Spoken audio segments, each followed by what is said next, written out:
sent que Maggie Gyllenhaal a été aux commandes d'un gros jouet, que ses potes et sa famille sont arrivés pour lui prêter un peu moins forte, mais... Enfin...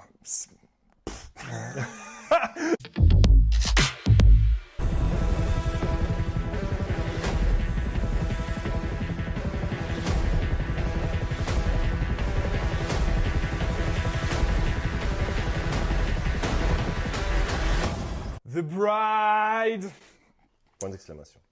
Le nouveau film de Maggie Gyllenhaal qui sort cette semaine sur les écrans. Jessie Buckley, je crois.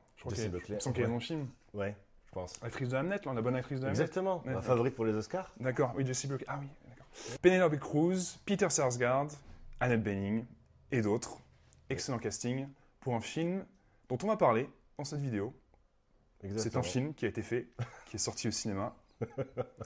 Après la version de Guillermo del Toro qui nous avait marqué, mais l'un des meilleurs films de 2025 tout simplement. Donc Maggie Gyllenhaal s'essaie aussi au mythe de Frankenstein, donc pour rappel roman de Mary Shelley sorti en 1818, mais surtout une série de films sortis dans les années 30 avec La fiancée de Frankenstein, la suite de Frankenstein sortie en 1935. Exactement. Et donc là, un remake direct, mais avec une inspiration plus punk, plus moderne, et un discours sous-jacent qui est très politique. On avait hâte de voir ce film. Et on a vu ce film, qui est un film de cinéma, sorti en 2026.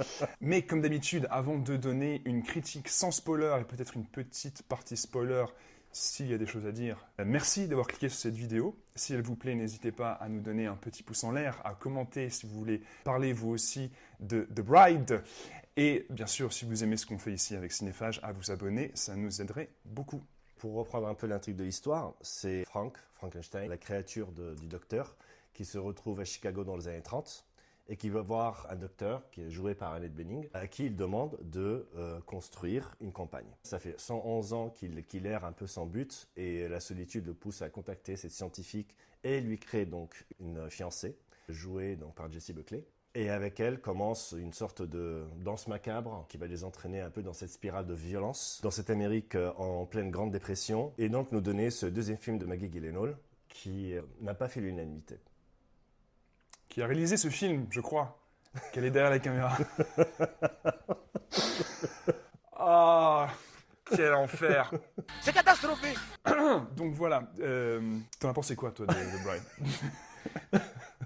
Bah écoute, je m'attendais un peu à être surpris dans le mauvais sens du terme, et je l'ai été. C'est un film qui est trop rythmé, trop coupé par moments. Ça mélange un peu tous les genres, ça emprunte à beaucoup de réalisateurs, énormément de défauts techniques. Mais je peux comprendre qu'une réalisatrice soit encore à ses débuts, mais il y a les techniciens qui sont là, et avec 80 millions, on devrait avoir des mises au point qui arrivent au bon moment, tu vois. Incroyable, la purge.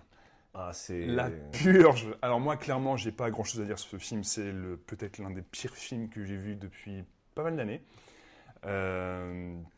Comme tu l'as dit, défauts techniques, montage, ça pue l'amateurisme. Enfin, on n'est pas cinéaste ici, mais en général, quand on voit au cinéma, on s'attend à un certain standard, à des gens qui savent filmer, qui savent à peu près mettre en place une histoire. Là, il n'y a ni le fond, ni la forme. Les acteurs errent tels des âmes en peine. Je pense surtout à Christian Bale, qui fait ce qu'il peut, avec ce qu'on lui donne probablement. Jessie Buckley est en roue libre et personnellement que j'ai trouvé insupportable. Penelope Cruz et Peter Sarsgaard, qui sont de bons acteurs confirmés, qui aussi ne sont que l'ombre d'eux-mêmes. Pas d'enjeu, pas de personnage, pas de narration claire. On passe d'une scène à l'autre sans forcément savoir pourquoi. Et d'un genre à l'autre aussi. Et d'un genre à l'autre. Oui.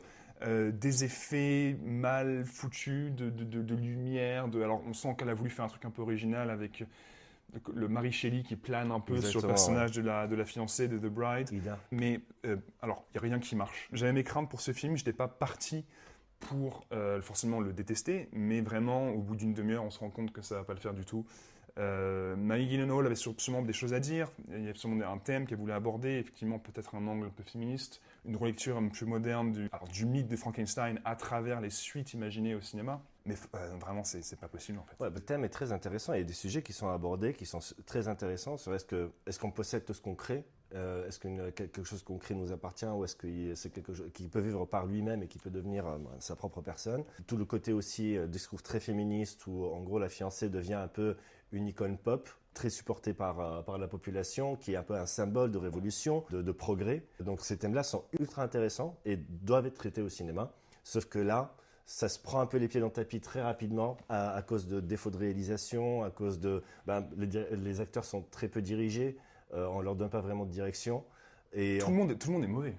Ouais, le truc c'est que, on l'a pas mentionné dans le casting, je savais pas qu'il jouait dedans, mais il y a le petit frère de Maggie Gyllenhaal qui joue dans le film, qui joue un rôle central dans l'intrigue, mais qui a assez peu de scènes finalement dans le film.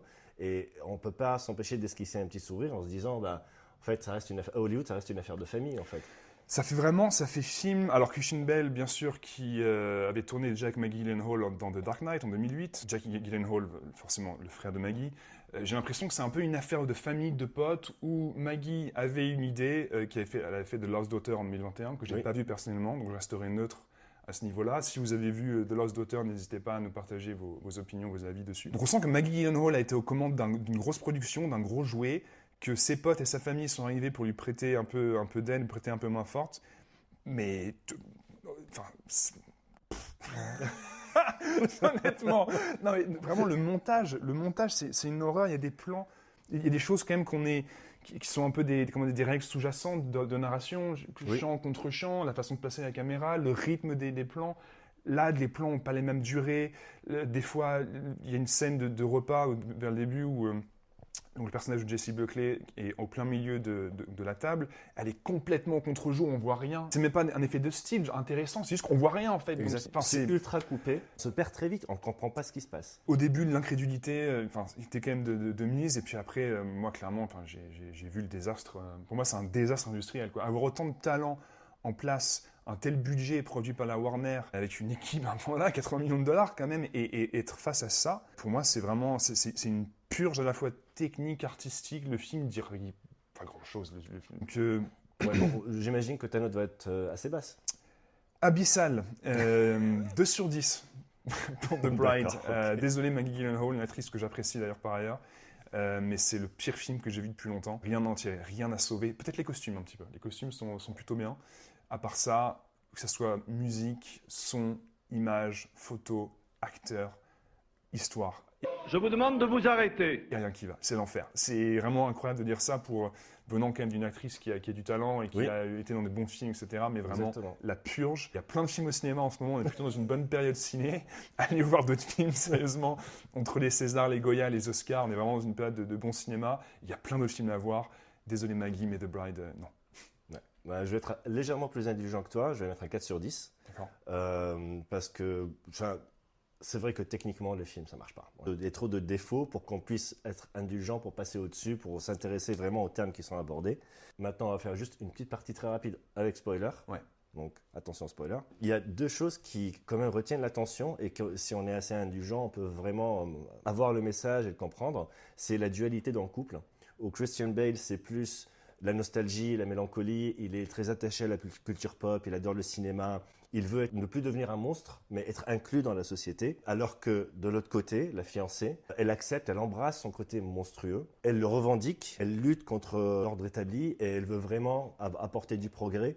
Et c'est comme ça qu'elle devient un peu une icône pop. Et cette dualité dans le couple est assez intéressante parce qu'au fur et à mesure du film, et jusqu'à la fin où le monstre meurt, on se dit qu'en vrai, c'est plus une coupure avec l'ancien monde. Et le début de l'espoir et du progrès qui vient derrière avec cette fiancée qui est devenue un peu la porte-parole des femmes qui voulaient se libérer dans les années 30. Sauf que à la fin, c'est un peu gâché parce qu'à la fin, on se rend compte que Frankenstein n'est pas mort. On ne le voit pas de façon explicite, mais on voit sa main trembler un peu. À la fin du générique, on entend la voix de Christian Bale qui est en train de fredonner la chanson qu'il préfère de son acteur préféré, Jake Gyllenhaal, dans un rôle un peu à la Fred Astaire. Donc, même si à la fin, on a une fin un peu triomphante, on lui coupe un peu l'herbe sous le pied en disant, en fait, non, la nostalgie, la mélancolie, l'ancien monde va toujours être là. Et que les deux ne peuvent pas coexister l'un sans l'autre parce qu'il y a un vrai amour entre les deux. Et c'est cette partie-là que je trouvais assez intéressante qui remonte un peu la note. Ça, traité par une réalisatrice un peu à la Julia Ducournau pour le côté body horror, pour vraiment voir le corps outil de la monstruosité, ça aurait pu donner une dimension beaucoup plus film d'horreur. Avec une réalisatrice comme Nia DaCosta, ça aurait fait plus le côté légende urbaine, ramenée à l'être humain et confrontation entre le monstre et l'homme. Donc réalisatrice de Candyman, du remake de Candyman. Du remake de Candyman en 2021. Donc c'est des réalisatrices qui auraient pu apporter un truc en plus pour entraîner un film dans une direction ou dans une autre. Alors que là, on se retrouve avec un film qui est tout. Ouais. C'est tous les genres, tous les styles en même temps. Les numéros musicaux sont douloureux, même si cette scène de danse macabre qu'ils ont à New York à un moment du film est peut-être la scène la mieux filmée du film, qui amène vraiment un message assez fort. Mais pour le reste, franchement, on a le cul entre deux chaises en permanence. Voilà, The Bride, peut-être une esquisse d'un meilleur film qu'on aurait pu voir, mais au final, malheureusement, peut-être que Maggie Gyllenhaal, alors peut-être qu'elle s'améliorera. N'ayant pas vu, encore une fois, The Lost Daughter, dites-nous si vous avez aimé son premier film. On verra ce qu'elle fait par la suite, mais là, tout de suite, c'est quand même compliqué. Oui, ouais, on n'est pas très bon là. Dans tous les cas, merci d'avoir suivi cette vidéo. Si vous êtes resté avec nous jusqu'au bout, dites-nous vous aussi ce que vous avez pensé de The Bride. Est-ce qu'on est trop dur? Est-ce que vous avez aimé le film? N'hésitez pas à partager ça en commentaire. Quant à nous, on se retrouve une autre fois pour une prochaine vidéo. Avec grand plaisir. Super, à la prochaine. Ciao. Ciao.